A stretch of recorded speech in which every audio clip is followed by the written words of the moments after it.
Vivify New. J.D. Souther, the unsung architect of Southern California rock, passes away at 78. J.D. Souther, the legendary singer, songwriter, and occasional actor, died peacefully at his home in New Mexico at the age of 78. Known for his integral role in shaping the sound of the 1970s Southern California rock scene, Souther CO wrote some of the Eagles' most iconic songs, including New Kid in Town, Best of My Love, and Heartache Tonight. His songwriter partnership with Glenn Frey and Don Henley left an indelible mark on music history, producing timeless classics that continue to resonate with audiences decades later. Born John David Souther in 1945, Souther's musical journey began with an unlikely love for jazz and classical music, a passion that would later blend into the distinctive country rock sound of Southern California. Though Souther's solo career never reached the same heights as his collaborations with the Eagles, his influence as a songwriter was undeniable. Hits like You're Only Lonely and his duet with James Taylor, Her Town Too, brought him personal chart success, but it was his work with others that truly defined his career.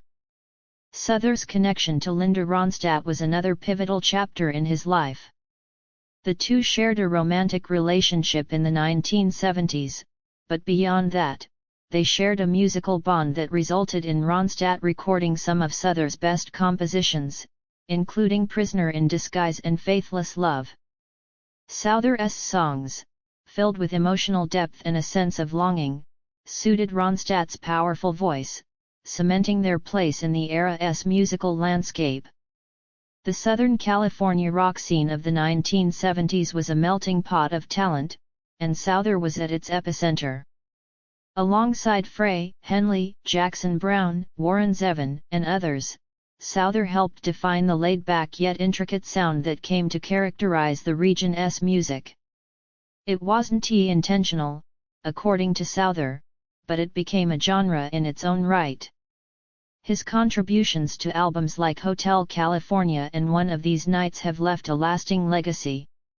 Despite his immense contributions to rock music, Souther remained somewhat understated about his fame. In interviews, he often joked that the reason he didn't have a bigger solo career was because he gave most of his best songs to the Eagles or Ronstadt. Even so, Souther never expressed regret about this decision, noting the long-lasting relationships and financial rewards it brought him over the years. Beyond his music, Souther dabbled in acting, making appearances on popular television shows like 30-something and Nashville. Though acting was never his main focus, it added another dimension to his creative repertoire. Souther explained that his acting roles often came at the request of directors, rather than through auditioning, as his talent and connections opened doors. Souther's contributions to music were recognized in 2013 when he was inducted into the Songwriters Hall of Fame. By this point, his status as one of the great unsung heroes of the 1970s was firmly established. His influence extended beyond the Eagles and Ronstadt, with artists like George Strait, the Dixie Chicks, and Bonnie Raitt recording his songs over the years.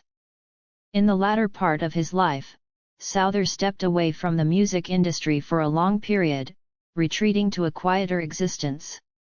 After a 24-year break from recording, he returned in 2008 with the jazz-influenced If the World Was You and followed it up with Natural History in 2011, where he re-recorded some of his greatest hits. His final album, Tenderness, was released in 2015, reflecting a more introspective phase in his life. Souther remained close with his old friends and collaborators. He frequently exchanged emails with Don Henley and maintained his connection with Linda Ronstadt, who was often the first to hear his new music. Their enduring friendship reflected the deep bond they had forged through both love and music. Souther's passing marks the end of an era. As the man behind some of the greatest rock songs ever written, his legacy will continue to influence future generations of musicians. His contributions were vast, yet he remained content with his role as a behind-the-scenes architect of one of music's most celebrated periods. Souther is survived by his two sisters, his former wife, and her daughter. His memory and work will live on through the timeless music he helped create.